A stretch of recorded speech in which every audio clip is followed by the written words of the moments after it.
I came home smelling like machine oil and overtime. All I wanted was a shower, maybe some leftover pizza. Then I heard laughter, hers, and it froze me in the doorway. The lights were low, wine glasses half empty, her friends sprawled across my couch like they owned the place. And right in the middle of them, my wife said it, clear as day. Honestly, this marriage has a year left. Max. They laughed. She laughed. Something inside me didn't. I walked in, calm as a loaded gun. They stopped smiling.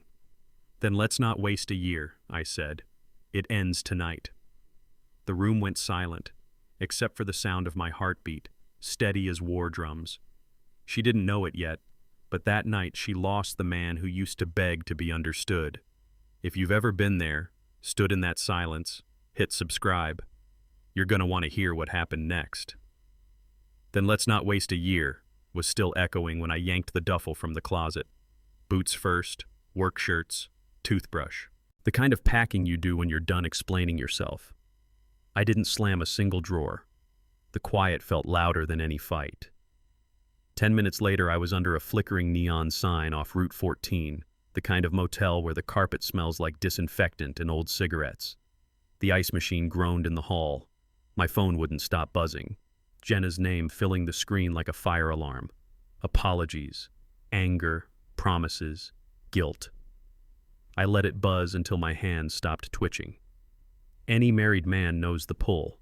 Prove you're not the villain. Prove you still belong. I put the phone face down, took one breath, then another.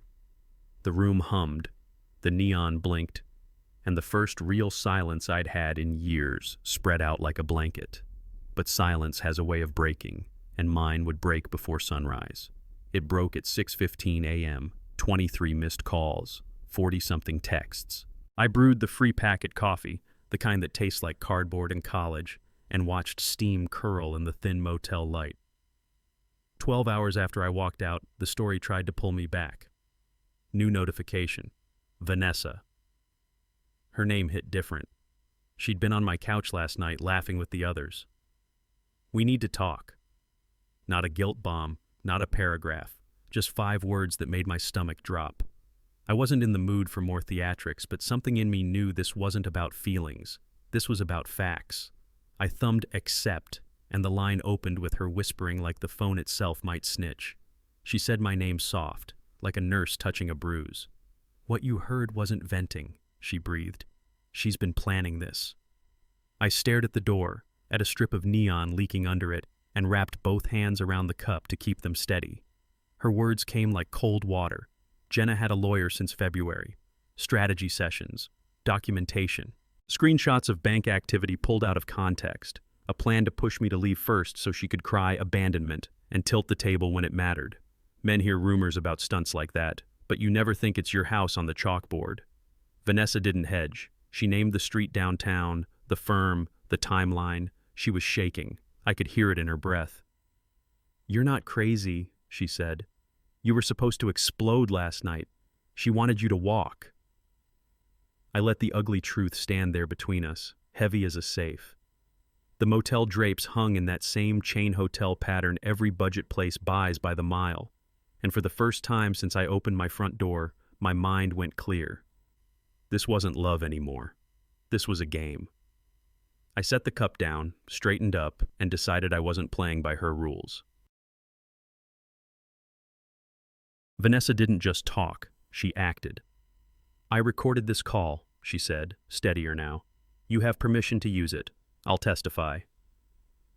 In a one-party consent state, that sentence feels like a tow truck showing up on a winter shoulder.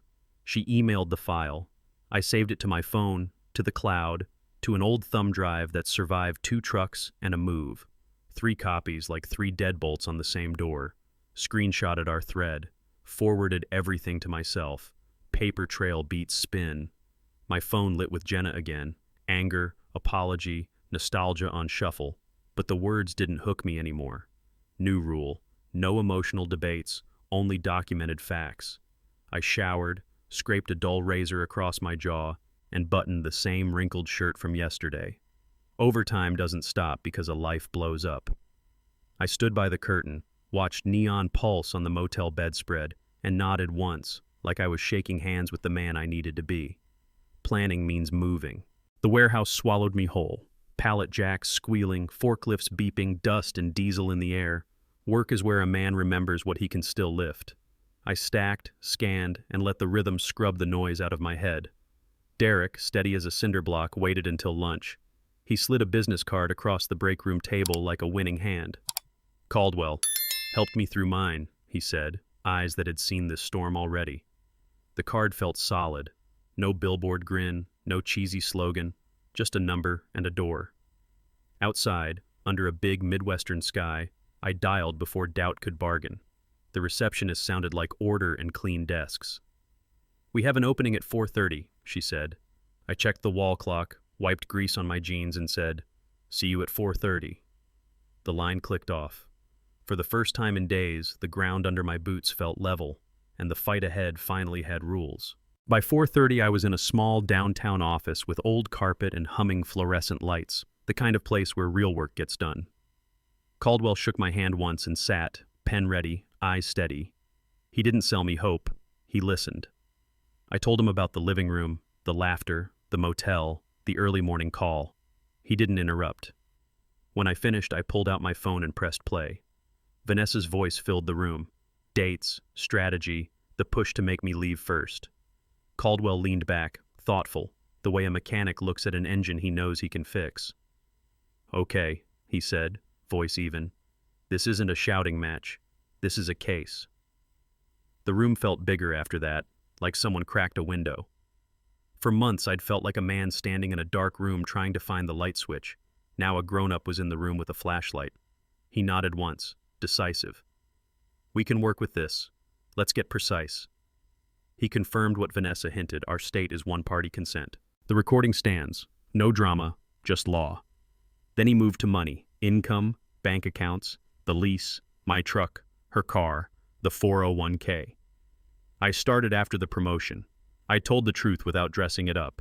Who paid rent, who covered utilities, how the joint account became a revolving door for dinners and shopping. He took notes, calm as a surgeon, then looked up. "From this moment, you document everything," he said. "Every text, every call, every withdrawal. No exceptions." It wasn't a threat. It was a lifeline. I thought of my dad teaching me to keep receipts in a shoebox under the bed, and realized he'd been preparing me for this long before I knew I'd need it.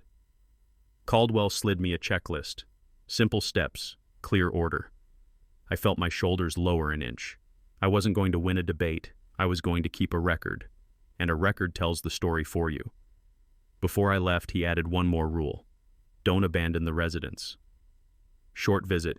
Grab clothes. Check the mail. Establish presence, he said. Sounded easy until I pulled into that driveway again. The porch light was on, like nothing had happened. I killed the engine and sat there, watching my breath fog the windshield even though it wasn't that cold. Funny what stress does to a body. I walked up the path that I'd shoveled 100 times in winter, past the spot where I'd fixed the loose rail last fall, and stopped at the door. My hand hovered over the knob longer than I care to admit. You can lift a pallet all day and still hesitate at a doorknob that knows your name. I breathed in, tasted sawdust and memory, and turned it. The lock clicked. The hallway smelled like the same candles she always bought in bulk. I stepped inside, not as a husband begging to be heard, but as a man with business to do. She was on the couch with a tissue in her hand before I reached the stairs. Tears, soft voice, the old playbook. "We should talk," she said, like I'd just come back from a walk. I rolled my suitcase from the bedroom without answering and kept it moving. "Please," she said, following me. "You're being dramatic." At the door I paused, turned just enough to meet her eyes, and said one word, "February." It landed like a dropped wrench. She blinked hard, color draining. "Who told you?" The hallway felt narrow, but the space between us had never been clearer.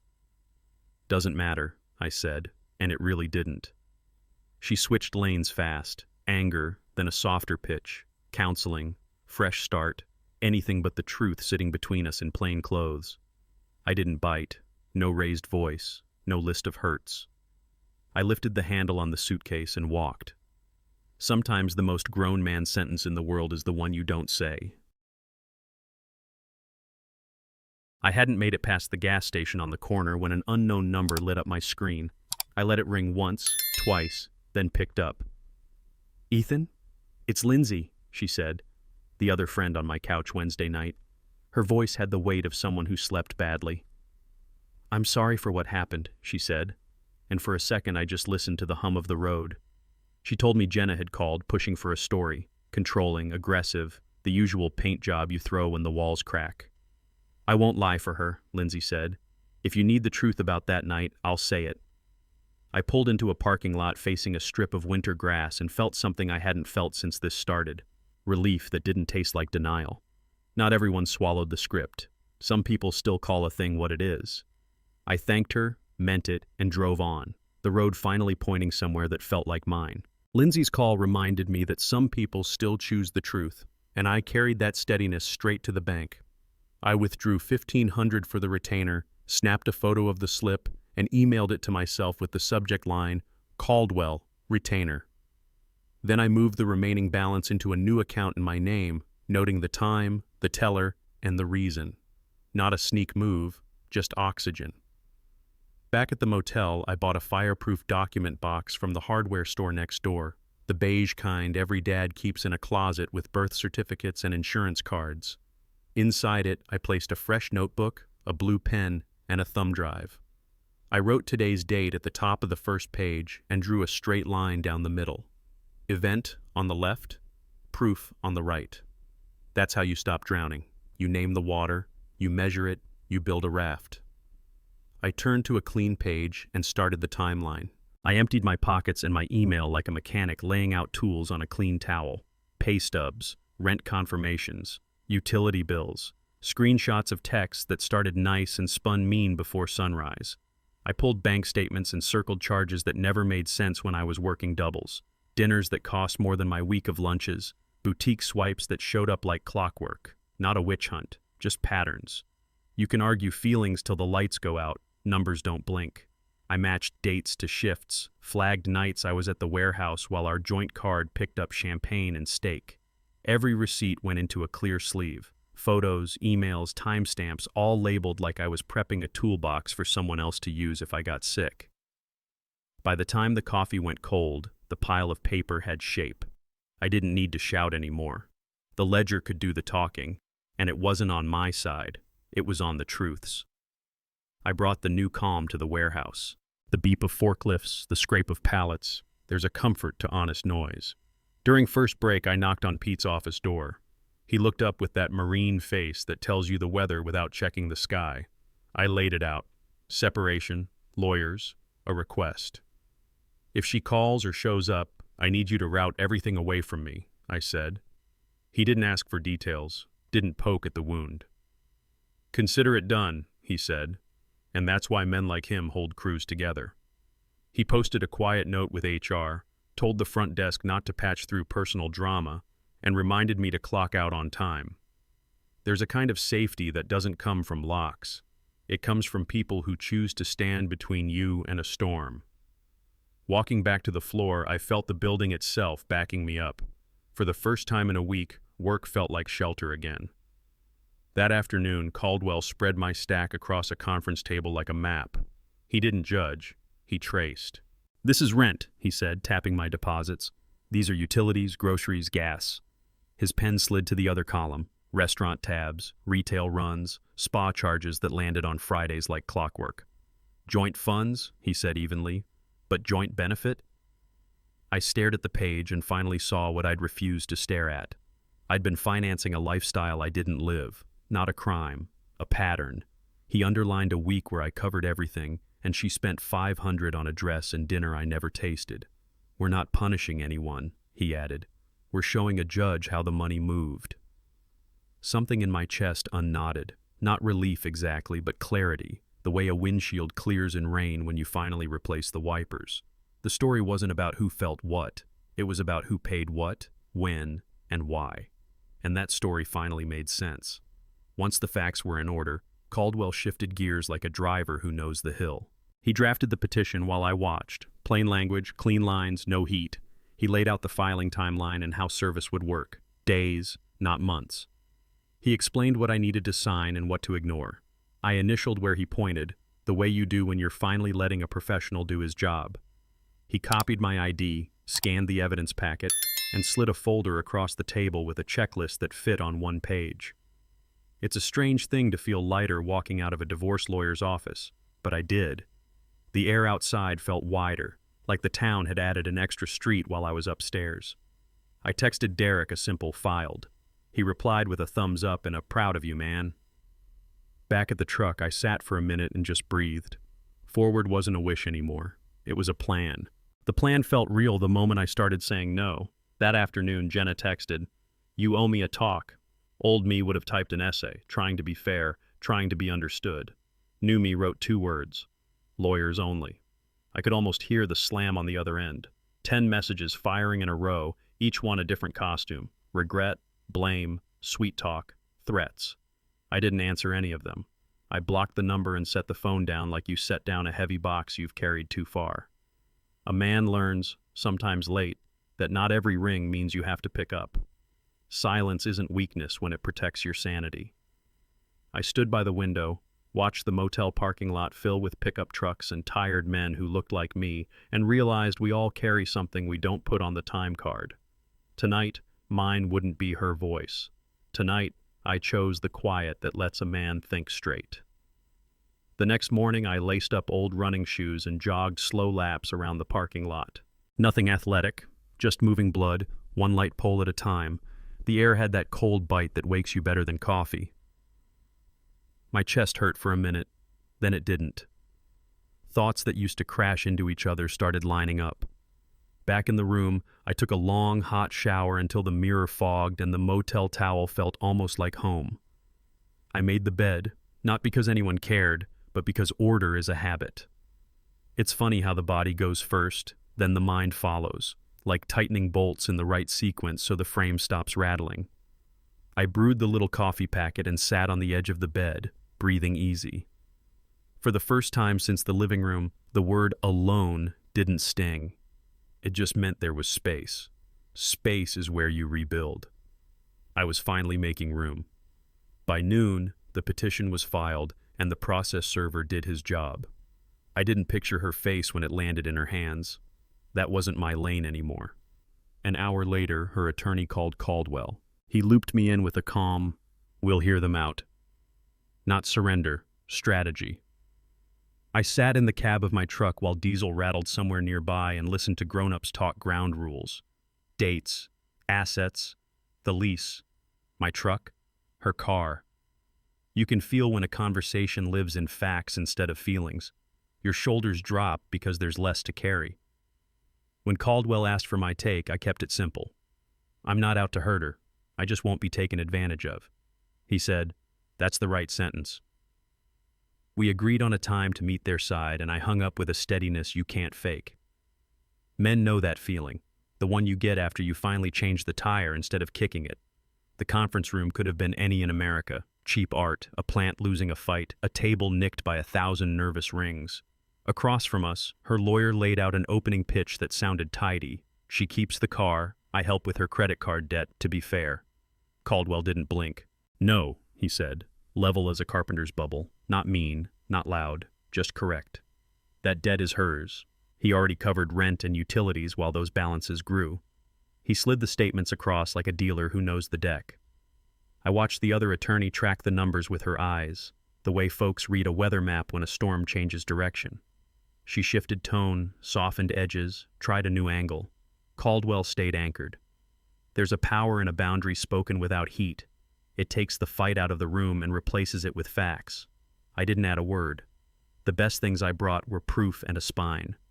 We handed over the packet, bank statements, timestamps, receipts that painted a month-by-month picture no one wanted to argue with. I remembered printing half those statements at midnight, thinking it wouldn't matter. It mattered now. The other side went quiet, the way people go quiet when a story stops being a story and becomes a ledger. Line by line, dinners I didn't eat and dresses I never saw met rent I paid and groceries I hauled. You could feel the air change. Ask any man who's been in a tough meeting. There's a moment when the room accepts reality. That's when the tone shifted. "Clean split," they said. "No spousal support. Each keeps their own car. Joint account divided." It wasn't a victory lap. It was a landing. I nodded once, grateful for paper and patience, and let Caldwell steer the details. Walking out, I didn't feel taller. I felt accurate. That's a better feeling. Accuracy is how you stop getting spun. The numbers did the heavy lifting and the terms fell into place. Each keeps their own car. No spousal support either way. The joint account split down the middle. The lease ended early, penalties shared. Annoying, but clean. Caldwell read it back like a mechanic reciting parts. Straightforward, no hidden markup. I thought about the nights I'd worked doubles while the joint card paid for dinners I didn't eat, and about the mornings I poured motel coffee like it was courage. Fair isn't perfect. Fair is something you can sleep on. I looked at the page and felt my jaw unclench. I can live with that, I said, and meant it. Across the table, her side nodded, pencils tapping, the fight leaking out of the room like air from a tire you finally stop kicking. Caldwell gathered the papers with a small, satisfied motion that said we'd landed the plane. We set the signing date. I stood, shook hands, and walked out under a sky that looked bigger. That bigger sky followed me back to the motel. The neon still flickered and the carpet still smelled like disinfectant, but the room didn't press on my ribs tonight. I grabbed a cold sandwich from the gas station cooler and ate it over the sink the way a lot of men do when they're too tired to make a plate. I clicked on the small TV, let the baseball announcer's voice put a soft frame around the silence. Then I did one last thing. I played Vanessa's recording again, the way you poke a sore tooth just to confirm it's healing. Her voice was steady. The facts were intact. I listened until the part where she said, "She wanted you to walk," and hit stop. Enough. I closed the file and slid the phone face down. The hum of the AC became the only sound. Sometimes detox isn't a speech. It's the quiet choice to stop taking another dose. I slept like I had a tomorrow again. Morning brought practical work. I scrolled apartment listings near the warehouse. Second-floor walk-ups, small balconies, old kitchens that could still make good bacon. I drove a loop, met 2 landlords who looked me in the eye, and measured a living room corner with the little tape I keep in my truck for weekends. A couch here, a table there, a life that fits. Back at the motel, I made a list of what I actually need, not what a catalog tells you. Bed, table, lamp, a coffee maker that doesn't taste like cardboard. Then I did the thing grown men still do when the ground shifts. I called my mother. "I'm okay," I said, and I was surprised to hear how true it sounded. She exhaled like she'd been holding her breath for months. We didn't dig up the past, we just confirmed the present. When we hung up, I checked the lease dates again and felt a new kind of belonging, one you build, not beg for. Signing day smelled like paper and old carpet, separate rooms, separate pens, separate lives. Caldwell walked me through each page with the same steady tone he'd used since day one. No gotchas, no traps, just the story we'd already written in statements and dates. I initialed where I needed to, signed where it mattered. My hand shook once, then found its pace. You think endings will feel like fireworks, but most of them sound like pens scratching. When I finished, I slid the folder back and waited, the way you wait for an engine to catch after a winter turn. Caldwell nodded. "You're done," he said, and those 2 words felt like air. I didn't see her in the hall. I didn't need to. The clerk stamped the final page, and that was that. Marriage over. Me intact. I stepped outside into late afternoon light and let it fall on my face. No victory dance, no sad song, just a door closing and another one unlocked. But peace doesn't always arrive quietly. Sometimes it knocks again when you least expect it. Word travels in small circles. Over the next week, I heard less about Jenna's dinner group and more about women who decided they didn't want to be part of a story that didn't line up anymore. Then a text from Lindsay. We were wrong. No speeches, no blame, just a sentence that felt like a level finally finding center. I typed back, "Thanks for the truth," and left it there. A man can win a fight and still lose himself in gloating. I wasn't going to do that. I drove past the old house once, caught myself checking the porch light, then looked away and kept going. At a red light, I realized the anger had dropped a few pounds. Gravity had shifted. The past was still the past, but it no longer yanked the wheel.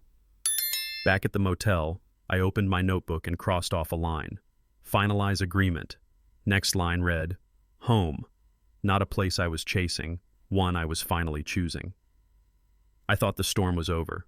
Turns out, calm has its own tests. The line in my notebook said home, and that's exactly what we built on a Saturday with borrowed muscles. Pete showed up in a faded ball cap, Derek with a dolly that had seen better days. We hauled boxes up 2 flights, laughing harder than the stairs deserved. When the one labeled kitchen hit the floor, Derek wiped his forehead and said, "Man's gotta eat before he decorates." I didn't argue. The place was small, but the light was honest. Late morning sun pouring across bare walls like they were doing me a favor. Pete fixed a wobbly leg on the thrift store table with a pocket knife and a napkin shim because that's what men like him do. Solve little things so big, things don't feel as big. I handed them cold sodas from a cooler and we stood there, 3 guys in a future that didn't apologize. When they left, I turned the new key in the lock and felt it catch smooth. First turn, no squeak. New door, new rules. But a new door doesn't mean old echoes stop. One call would remind me of that. After the door settled, I opened a fresh spreadsheet and drew lines that made sense. Rent, utilities, groceries, gas, a line for savings with a number that didn't feel like a fantasy. I checked it twice the way you check a jack before you crawl under the truck. Then I cooked in my own kitchen. Eggs, toast, bacon in a cheap pan that hissed like it had an opinion. The place filled with that Saturday morning smell you remember from being a kid, when the world was simple and your dad whistled over coffee. I wiped the counter, rinsed the plate, and tapped an old playlist. A Springsteen track rolled out of my phone and bounced off the walls that still echoed a little because I hadn't hung anything yet. I sat on the floor with my back against the couch in a box and ate a second piece of toast, warm and buttered right. The song hit a chorus I knew by heart, and for the first time in a long time, so did my life. The song faded, but memory doesn't ask permission to replay. Monday came like it always does, unimpressed and on time. I took the early shift, then picked up a slice of the night shift when someone called in. Forklifts beeped, scanners chirped, and my hands found their rhythm like they were built for it. Work doesn't judge you, it just asks for your shoulders. Around 9, Pete strolled by with that slow walk supervisors get when they're measuring more than inventory. He watched me knock out a backed-up aisle and said, "You've been steady through the mess." I shrugged because bragging never moved a pallet. He leaned on the rail. "Assistant manager might open soon," he said, like a weather report. "Be ready." I thought about the way my life used to feel like I was always catching up, then looked at the stack I'd just cleared. "I'm ready," I said, and it surprised me how true that sounded in my own mouth. He nodded once, the kind of nod a man remembers on hard days. The promotion felt like solid ground, until a familiar name showed up at lunch. That week I grabbed lunch at Panera because the new apartment didn't have groceries yet beyond eggs and pride. The line was long, the way lunch lines get when paychecks land on Fridays. I was studying the menu like it was a contract when I heard it. "Ethan?" I turned and there was Clara from accounting, hair pulled back, eyes kind. We'd talked at company events, always just enough to be polite. "You mind if I sit?" she asked after we both ordered. We took a small table by the window where the light made everything look cleaner. We covered safe ground, work schedules, the weird printer that jams on invoices, the best roads to miss traffic after a storm. Nothing heavy, nothing I had to defend. When her phone buzzed, she silenced it without looking. "Coffee sometime?" she asked, almost like a dare to both of us to keep it simple. "I'd like that," I said, feeling something settle instead of spin. We left with nothing rushed. She left, but something about that smile stayed longer than the coffee. We met the next Saturday morning, a quiet coffee shop where the mugs are heavy and the music stays out of the way. We talked about families, her dad's tackle box that still smells like river water, my mother's insistence on sending holiday cookies in tins older than me. We traded small stories that felt big because nobody was performing. We didn't touch the divorce. We didn't need to. She asked about the warehouse, and I told her why stacking pallets scratches the same itch as mowing a lawn straight. You see progress, and it stays put. She laughed, tucked hair behind her ear, and told me how numbers calm her in a loud world. When words ran out, there was an easy silence that didn't ask me to fix it. I paid without a speech about independence, and she said thank you like it was a normal thing between two normal people. Walking to the trucks, she said, "This feels easy." I said, "Yeah, let's keep it that way." It felt safe, maybe too safe, and that's when the past tried again. After that easy Saturday, the week settled into something steady. Then, near midnight, my phone lit with an unknown number and a message that read like a riddle only one person would send.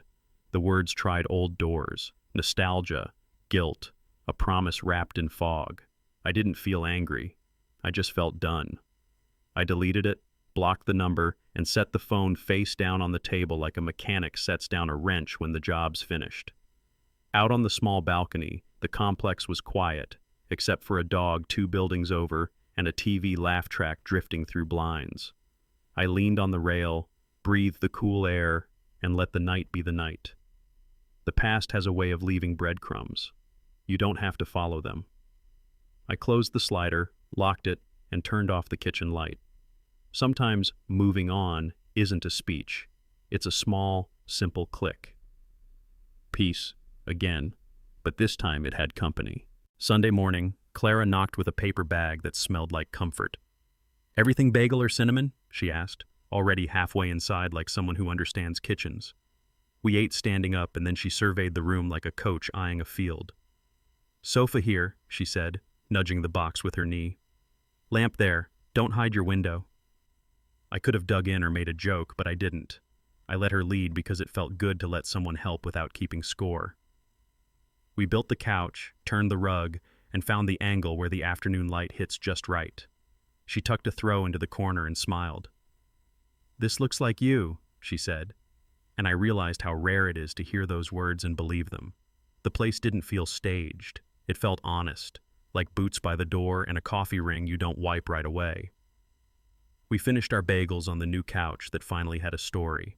Later, with the room settled, I told her a piece of the past, the size of a palm. No gore, no names, just the shape of what it felt like to be laughed at in your own living room. I kept my hands still and my voice simple. She didn't interrupt with cures or questions. She listened the way people do when they're not trying to win anything. When I paused, she just placed her hand on my shoulder and left it there long enough for the silence to feel safe. It reminded me of how my grandfather used to fix engines. Touch first, diagnose later. We changed the subject to something unserious, the worst coffee we've ever had, the best gas station pie in town, and the room loosened again. Respect is a quiet thing. You know it when you feel it, and you miss it when it's gone. I walked her to the door and, without planning it, thanked her for listening. She said, "Anytime," and it sounded like a promise. The next week ran long. Inventory, a late truck, 2 guys out sick. I didn't see Clara much, and that was okay. We traded short messages that landed like a hand on the back, a picture of her desk plant that refuses to die, a shot of my steel toes next to a puddle that caught the sunrise just right. No drama, no testing, just proof of life in a busy world. Thursday night she texted, "Friday?" And I replied, "Friday." There's a kind of peace in choosing what you can actually carry. I ate dinner late, eggs again because they're honest, and set out my clothes for the morning. The apartment was still a little bare, but it didn't echo anymore. The new budget sat on the fridge with a magnet that used to hold takeout menus. I stood there a minute, looking at the numbers that made sense, and felt the kind of tired that lets a man sleep. Some weeks are about big moves. This one was about not slipping. Saturday errands took me to Target for laundry soap and the kind of light bulbs you forget until the hall goes dim. I was loading the truck when I heard Ethan. Vanessa stood a few spots over, cart half full of normal life. She looked better, lighter, like someone who finally cleaned out a closet. "You good?" she asked, and I could tell she meant today, not forever. "Better than I thought," I said, and we both let that be enough. We didn't rehash. We nodded at the past like a mile marker and faced the road ahead. She mentioned a new book club. I mentioned overtime, and it felt like 2 citizens in the same town instead of survivors of the same storm. Before she left, I said, "Thank you for saying something when it counted." She waved it off like decent people do and headed for the automatic doors.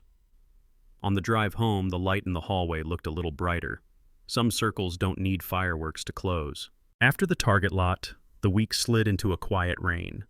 I sat at the kitchen table with a yellow pad and the budget, listening to drops tick the balcony rail like a steady drummer. I added a new line called Emergency Fund and put a small number next to it. Nothing flashy, just real. I set a 6-month goal, the kind a man can hit without breaking himself.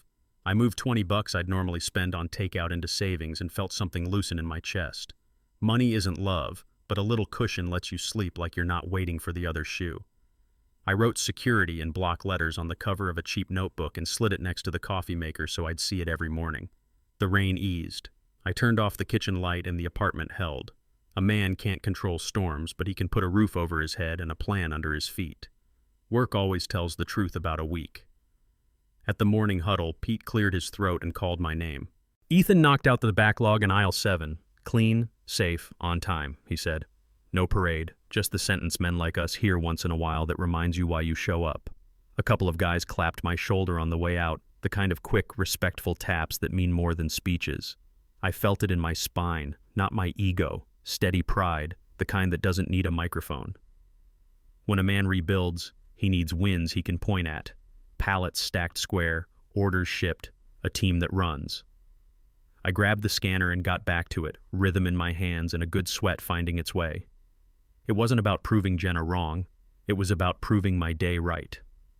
Respect sticks when it's earned under bright lights and steel racks. That night, Clara and I walked the long way to the truck because the evening had the first warm edge of spring. She told me about a chapter she closed years ago. No name, no drama, just the bones. Respect isn't negotiable, she said, simple as a grocery list. I nodded. I learned that the hard way. We didn't trade vows or make it heavy. We just drew 2 clear lines on a road we both planned to stay on. Tell the truth, and don't make each other small. She laughed about her stubborn desk plant. I told her the best way to get grease out of a shirt. Cheap dish soap, hot water, patience. Ordinary sentences that stack into something sturdy. At her car, she squeezed my hand once, firm, sure, and said, "See you Friday." I watched the taillights fade and realized trust doesn't come back with fireworks. It comes back like muscle memory, 1 rep at a time, when you stop lifting what isn't yours.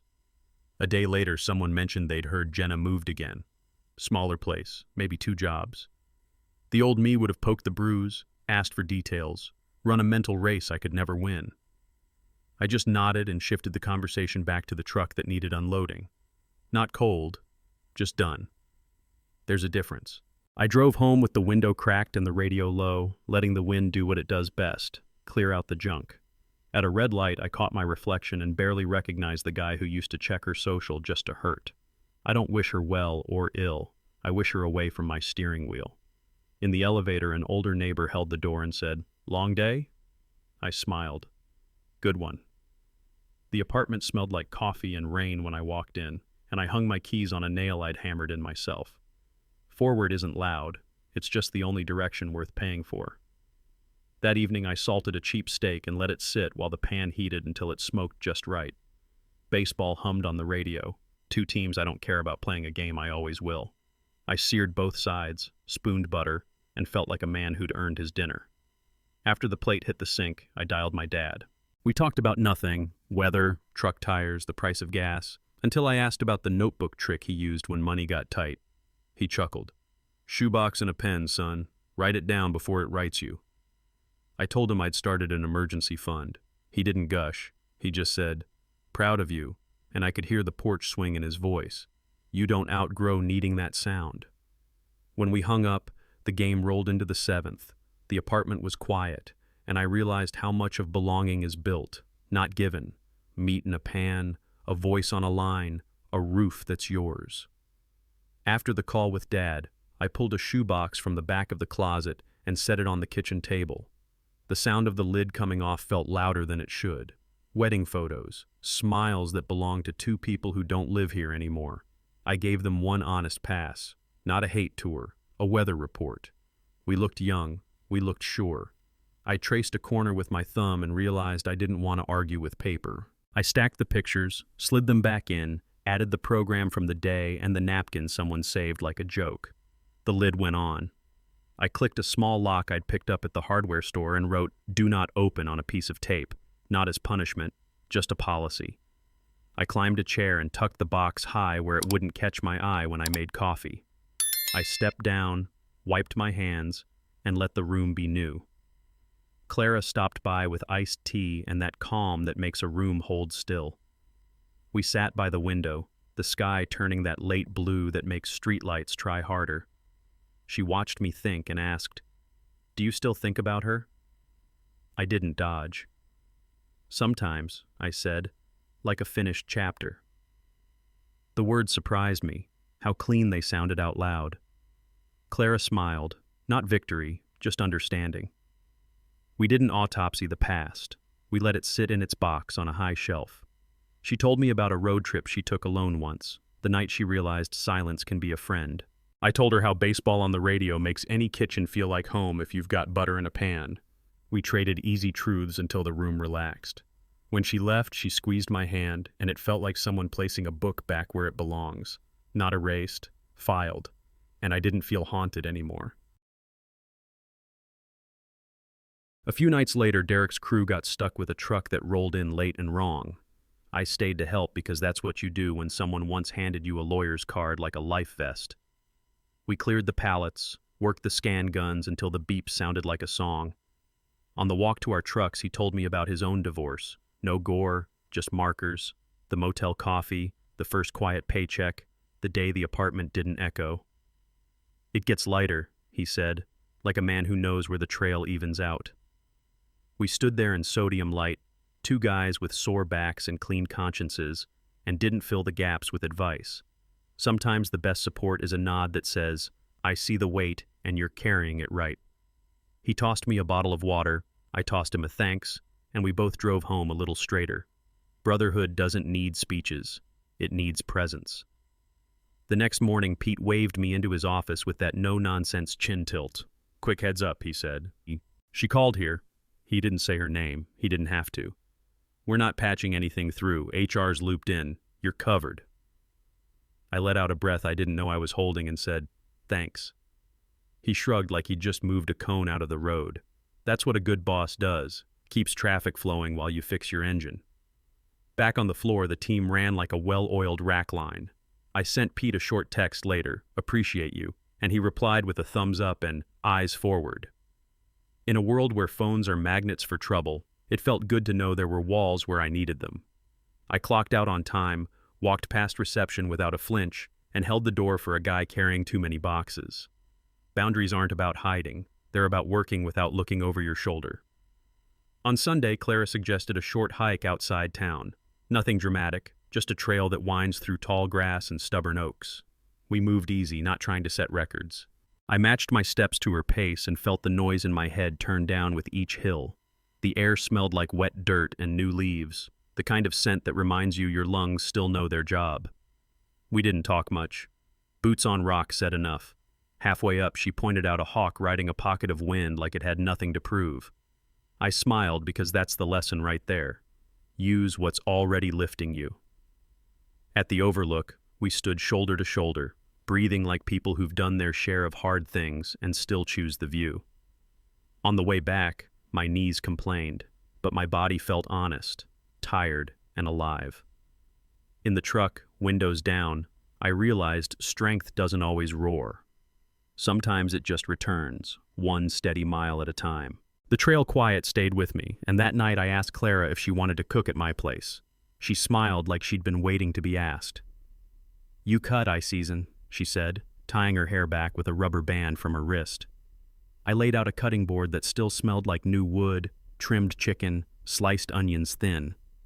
She worked the pan like a pro, a little olive oil, a shake of salt that sounded like rain on a roof, music low, windows cracked, the kitchen warmed faster than the stove. We moved around each other without bumping, like we'd practiced this a dozen times we never had. When the sauce hit right, she looked up and nodded once, the kind of nod a man remembers. We ate at the small table Pete fixed with a napkin shim, 2 plates, 2 forks, nothing fancy. It didn't taste like a first date. It tasted like a first us. The room felt claimed, not borrowed. She left before 9 because Monday doesn't negotiate, And when I came back from walking her to the truck, there was a sticky note on the fridge. Proud of you. C. No exclamation points, no speech. Just 5 words that landed like a hand on my back. I pressed the note flat and centered it where the magnet used to hold takeout menus. Next morning, I saw it before coffee, before radio, before the day tried to tell me who I was. I saw it again after work when I grabbed milk and eggs. It's funny how small things hold more than they should, like a lucky socket in an old toolbox. That note turned the kitchen into a mirror I wanted to stand in front of. Every time I reached for the handle, I read it out loud once, not for the drama, but so my own voice would hear me. There's healing in tiny deposits. Stack enough of them, and the account changes. Midweek, Caldwell called while I was on my lunch break in the cab of the truck. Your case is closed, he said, like he was reading a shipping confirmation. No court dates, no last-minute fireworks, just done. I thanked him the way you thank a tow driver who shows up at midnight in the snow. He paused and said, "You did the hard part, respecting yourself." It hit harder than I expected because it was simple and true. We hung up and I sat there with the phone face down on my thigh, watching a gull fight the wind over the loading dock. Endings aren't always loud. Sometimes they're a door you notice is already shut. I texted Derek and Pete a quick update, then finished my sandwich and clocked back in. There's work to do, even on good days, especially on good days. The scanner beeped, the aisle opened, and I felt the kind of relief that doesn't float away. It settles. 2 days later, Pete waved me into his office and pointed at the chair like we were about to talk weather. "Assistant manager, yours if you want it," he said, leaning back with a half smile that told me he'd already made peace with the decision. I didn't jump. I didn't deflect. "I want it," I said, and the words felt earned, not lucky. We went over the basics: salary, schedule, expectations, no fireworks, just a bigger set of keys and a clearer lane. I signed the offer and shook his hand. On the floor, nothing looked different, but everything did. The crew caught the news faster than the printer, and those shoulder taps hit a little heavier today. I called Dad on the way home. He said, "Good. Now make someone else's job easier." And I wrote that on a scrap and stuck it to the dash. Success used to feel like proving something. Today, it felt like building something that holds. With the raise set, I signed a lease on a 2-bedroom with a small balcony that catches the first light and a parking spot that doesn't feel like a gamble. Moving day didn't need a crowd, just me, a rented dolly, and a playlist that knows what to do with boxes. I bought a sofa that wasn't a hand-me-down, the first piece of furniture I've owned that didn't come with a memory I had to fight. It arrived in a giant cardboard coffin, and I put it together slow, every bolt snug, every leg level. When it was done, I sat down and waited for the cushions to settle under my weight. Morning slid in gold across the floor and climbed up my jeans. For a long minute, I didn't reach for my phone. I just sat in a room that told the truth back to me. New address, new keys. Not a restart, a continuation with my name on the deed of the day. The new place settled around me like a good jacket, and one night on the balcony, Clara asked, "What do you want this to look like? Us, life, all of it?" I didn't dress it up. "Slow, honest, steady," I said, like 3 fence posts in a straight line. She nodded, not because it was romantic, but because it was true. We talked about calendars and holidays, about saving for things instead of swiping, about Sunday mornings that don't need reservations. She said she didn't want a highlight reel. She wanted a routine that didn't break when nobody was watching. I told her I don't mind work that takes time, that I trust anything that grows like a tree. We didn't promise forever. We promised to tell the truth and keep the pace human. When she left, I wiped 2 coffee rings off the table and smiled at the one I missed. That's our speed, not rushed, not stalled, just moving where it holds. The next morning before work, I took a sheet of printer paper and wrote 3 short lines in black marker. 1. Self-respect. 2. Boundaries. 3. Plan. I taped it to the side of my desk where my eyes land when the emails stack up and the day tries to boss me around. It's not a manifesto, it's a compass. I thought about all the years I let feelings outrun facts, all the times I tried to win someone over by working harder at being small. Not anymore. Self-respect means I don't negotiate my worth. Boundaries mean I don't pick up a call just because it rings. Plan means I don't let problems surprise me twice. I took a picture of the paper and saved it as my phone lock screen, so even in line at the store I'd see it instead of noise. You can't control everything, but you can choose your rules. 3 lines, big letters, where they're hard to ignore. A week later, I ran into Vanessa outside the grocery store, reusable bags and a smile that reached farther than the last time I saw her. She looked strong, like someone who'd stopped carrying boxes that weren't hers. I never really said it, I told her. Thank you. She started to wave it off, then let it land.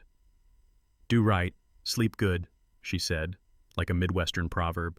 We stood there a minute talking about nothing. Produce sales, a new coffee place, the weather doing that weird spring thing, and it felt right to keep it light. Not every connection needs a deep dive to count. She'd done the brave thing when it mattered, and now we both got to be normal again. We said goodbye with a kind laugh that didn't owe the past a penny. Driving home, I realized some debts you repay by living well and not calling trouble back. The apartment door closed behind me soft. Peace fits when you stop fighting it. That afternoon, an email hit my inbox. Leadership training, open seats, supervisors encouraged to apply. Old me might have flagged it someday. New me clicked register before the coffee cooled.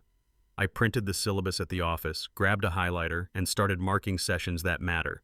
Conflict without chaos, scheduling that respects people's lives, how to coach without sounding like a memo. I tucked the packet in a clean folder and slid it into my backpack like it was a set of tools I couldn't wait to use. On break, I skimmed a module about decision-making under pressure and smiled because the last few months had been one long practicum. I'm not chasing a title to fix me. I'm building capacity so the roof holds when the wind picks up. In the truck after shift, I jotted 2 goals on an index card and clipped it to the visor. It felt good to be hungry again, but for the right things. A cold front drifted in that evening, the kind that makes a man reach for a hoodie and let the windows tick. I looked around the kitchen I'd put together from scratch. Cheap pan, steady kettle, a fridge with a yellow note that still did its quiet job, and snapped a picture. The counter wasn't perfect. That was the point. I texted it to Mom with 2 words. We're good. She replied with a heart and a picture of her porch swing catching the last light. That was the whole conversation, and it was plenty. I put the phone down, poured tea, and stood there listening to the apartment make night noises. The place didn't feel borrowed anymore. It felt earned. I set out my work boots, folded a clean shirt over the chair, and checked the index card on the visor one more time before bed. Simple isn't small. Simple is strong. I turned off the light and let the kind of quiet you keep wash over the room. The week rolled by in clean lines: work, dinner, sleep, and one night my phone buzzed while I was setting the kettle. Clara, proud of your growth. No glitter, no fireworks, just a sentence that fits the life we're building.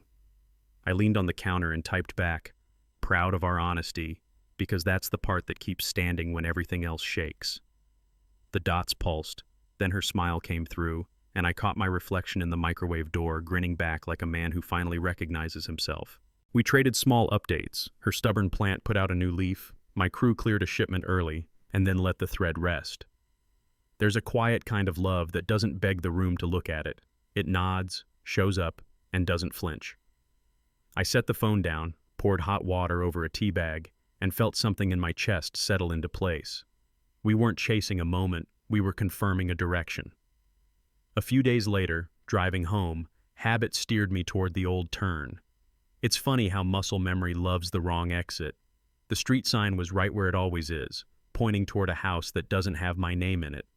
I could have taken it just to see, to check the porch light out of reflex, but I didn't. I kept the wheel straight, rolled through the green, and took the route that leads to a balcony with a sunrise I paid for. The new road wasn't faster, but it felt right. Past the store that sells the coffee I like, past the park where I plan to wear out a pair of walking shoes. At the next light, I turned toward the apartment and felt the truck line up with my life the way a trailer clicks into the hitch when you've got it centered. Some choices are loud. This one was quiet. I went home by the street that knows me now. That night, the apartment held a steady kind of silence, the kind you don't need to break. I sat at the small table Pete once leveled with a napkin and opened my notebook to a clean page. I wrote a single line and let it sit there until it looked back at me like a mirror. You can't love someone into respecting you. I waited, then added the answer I wish I'd learned sooner. But you can respect yourself into a better life. I read it out loud once to hear how it lands in a room with my name on the lease. It didn't sound bitter. It sounded built. I dated the page, closed the cover, and slid the pen into the spiral. Out on the balcony, the city exhaled. Distant traffic, a dog somewhere, the honest hush between days. I turned off the kitchen light and caught the fridge note in the glow. Proud of you. Me too, I thought, and meant it. I started this in a hallway full of laughter that didn't include me, and I'm ending it on a balcony that catches the first honest light. In between was the work nobody claps for, calling a lawyer instead of a fight, building a paper trail instead of a scene, choosing boundaries over begging. I went from being played to being present, documents, dates, a plan that held when the storm tried to spin me. And when the dust settled, there was more than empty space. There was belonging I could point to, a crew that respects me, friends who show up, a woman who tells the truth, a father who still answers the phone. The past isn't a ghost. It's a finished chapter on a high shelf. What's ahead is simple and strong, slow, honest, steady. If this hit home, comment, I moved on. Let your story help a man like me. Subscribe to stick with me for what comes next. The road's clear. I'm driving.